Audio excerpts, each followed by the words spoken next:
the intro? Yeah, we should do the intro. To our one viewer? Yeah. Two? Is there 2 viewers in there? Yeah, maybe. Just probably left. She's probably at work.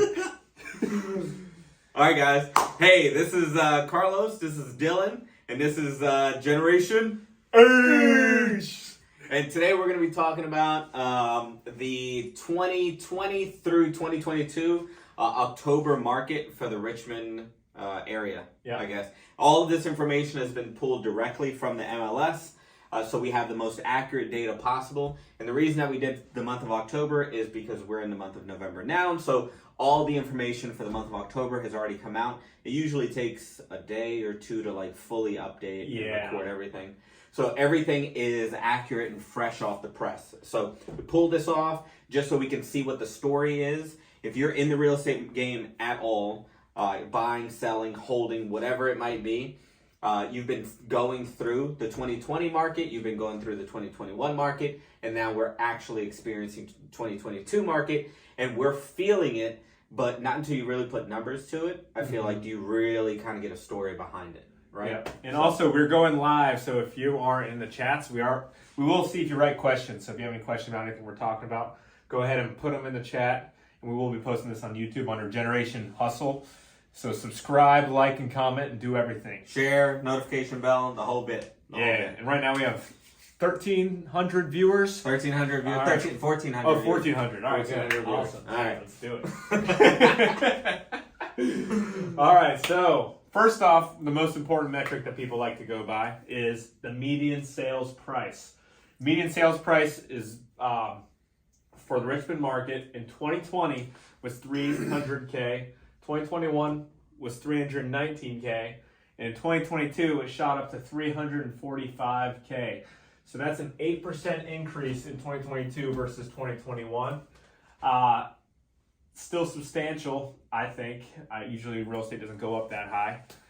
But what do you think, Carlos? What do you think about that? So one thing I do want to point out about these numbers is between 2020 and 2021, although it only looks like a 6% difference, you do have to keep in mind that this is in the month of October. So it could, if it were, say, the month of July or August, those numbers could reflect a bit differently, right?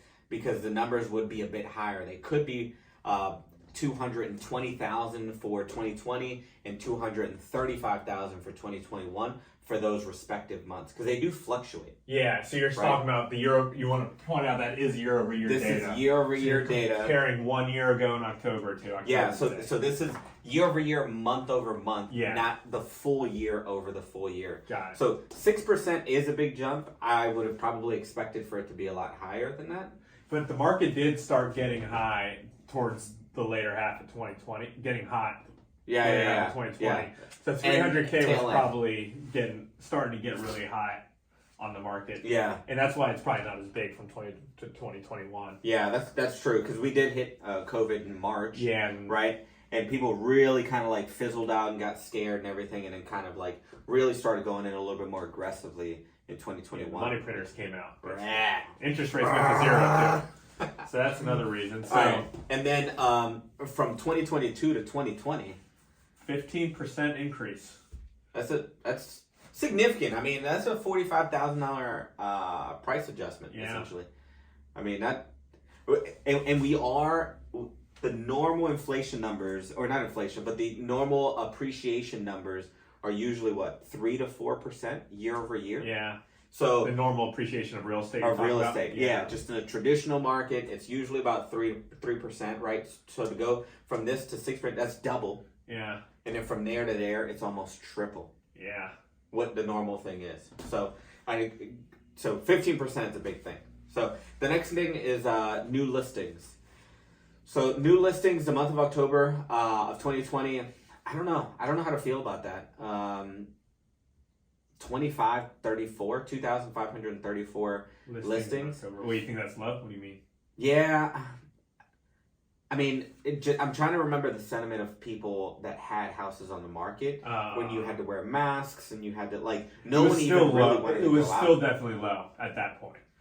It was still low. I think in 19, we should have looked at 19 too for that number. Yeah. Because it probably would be in the threes, I would think, 3,000. Probably, because I feel like Now October is a bit slower, but I mean, at the end of 2020, everybody was like washing down their groceries. People weren't really selling. They didn't want people in their house either. I mean, I remember the sentiment being, "Hey, if you're going to show a house that's listed for sale, leave all the doors open so people aren't grabbing the handles." Yeah, like that's how sensitive people were in 2020.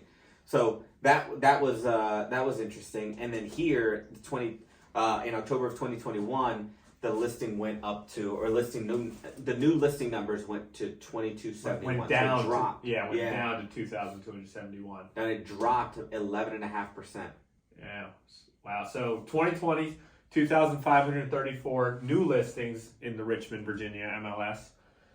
In 2021, it went down to 2,271 listings. And then in October 2022, it actually went down 30% from 2021, leaving it at 1,738 listings, which is a huge decrease. And what do you think the reason is for that?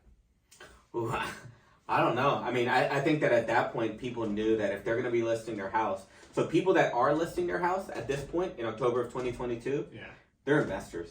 They have to get out, whether they moved, they're flippers. There's a reason, right? It's no longer I want to upgrade because I want to upgrade. I mean, we're out of that season already in October, but then you're not jumping out of a 3%, 4%, 2% rate and then jumping into something that's 6 to 7%. Yeah, and that's what I was trying to get at the most is the increase in interest rates probably leads to this number being so low of new listings because people don't want to put their house on the market and go from a 3% interest rate to now a 7.5% interest rate, and still at the same price that they were getting it for, because the prices haven't really adjusted much. Actually, they've actually gone up, as you can see with the median house price. And that's really weird for me because, I mean, the idea is that for every point that it goes up, the price goes up by about 10%, right? Yeah. So it hasn't happened. So that might be part of the reason that Jerome is like, and Jerome is my boy Jerome Powell, Fed chairman. Fed chairman. You know, he gets off the rock every once in a while, but it's not doing what he wants it to do for the house, or on the housing market. It's not even doing what it does with inflation. It's not even helping that. It's not even helping with that. So since we're getting a bit of a story here, what do you think the 2023 numbers are going to look like? I think for October 2023, if we fast forward, if I were to predict the median sales price, and you can give me your prediction after. So it's $345 in 2022. Yeah. I would predict it being around $340. In October 2023. You're a little bit more bullish. I think it's going to be a little bit lower. I think it's going to drop. So it's going to freeze and then drop a little bit. So I would probably say around about 325. Is this a bet? Is this a bet coming on? I mean, it's a long-term bet, but we are live. We are recorded, so we could. The over/under on 335. No, I don't want to take that bet because I don't want to bet against myself. No, because anything that I own, I'd basically be like freezing. Yeah. But what about new listings? What do you think?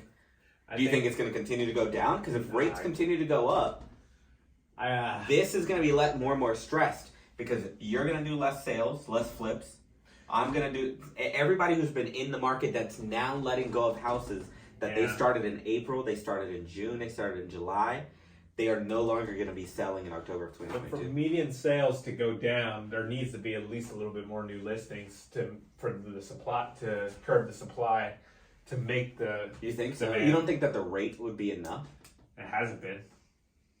Not yet. Obviously, the new listings have taken over with 1738. It's been having more of an effect on the median house price than the rate has so far.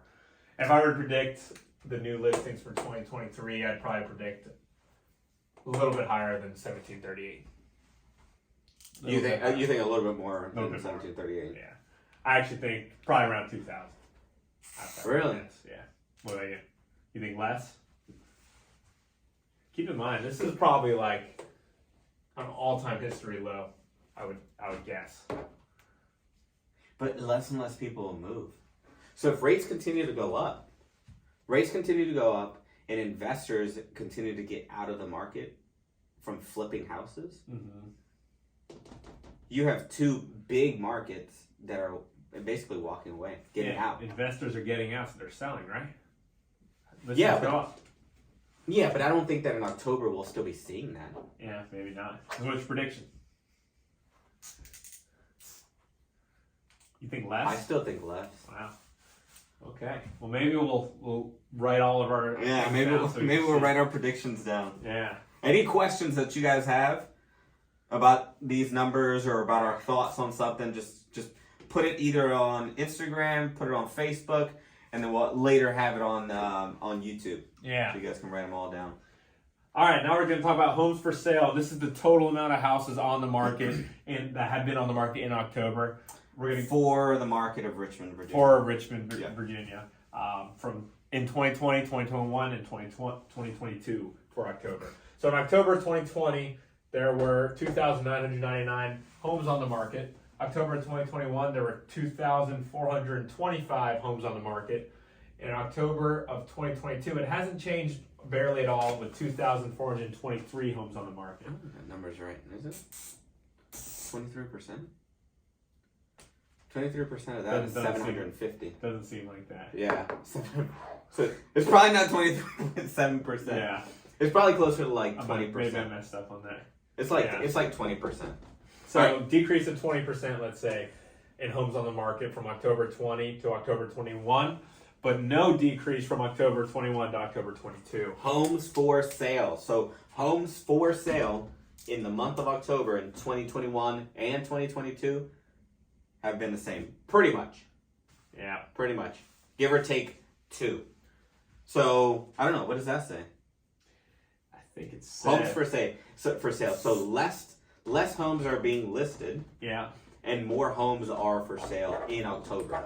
So that means they're not moving. Homes are taking longer to sell, which comes to our next bullet point, which is days on market, which hasn't really been too hot. It hasn't gone up that much either. No. I mean, I guess percentage-wise it has, but it went from 6 days in 2020 to 7 days in 2021 to 8 days in 2022. An increase of 33%? Yeah.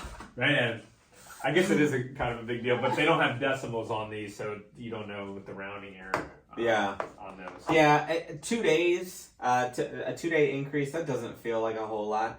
I mean, but anybody that's in the real estate market who has something for sale or is an agent or whatever, I mean, the conversation's basically being had of like, it could be 2 weeks, 3 weeks, right? That it's on the market, but this information is showing something different. Yeah, I mean, so far from the data we went through, it seems like Richmond's still pretty hot from this data. If I were to just look at this data and not think of anything else, this is actually pretty bullish data in my opinion. Yeah, you're outside of Richmond and you're just looking at the data. Should I invest? Should I not? What am I thinking about the Richmond market? It's not looking bad. Yeah. Not looking bad. I'd like to we should have put the national percentage difference. Oh, yeah. Maybe we can still do that. Yeah, we can do that. All right. So shows or showings per listing, right? So back in 2020, we had 7.3 showings. 2021, we had 8.3 showings. That's a 13.7% increase. We all felt that. That was great. People were just bum rushing day 1, day 2 of it being on the market and immediately getting an offer. And then back in 2022 of this year, October of 2022, it's jumped down or dropped down to just 6 shows per listing. And I'm assuming that that's before it goes pending. I think it's whether it goes pending or not. So just total amount. Yeah, so it's basically if you list your property, whether it gets sold or not, it calculates the amount of listings for that month.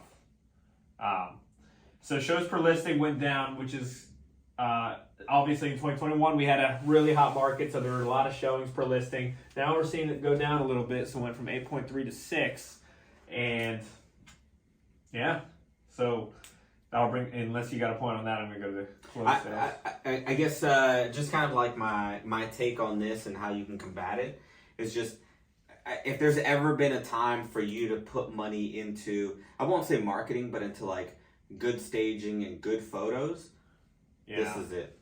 This is it, because you want to get people through the door in order for them to make an offer or at least try to fall in love with your house so that you're not part of the total homes for sale in the month that continues to increase. Yeah. Right? So put some money into making sure that your house is nice and shiny, looking good, so that it does go for sale.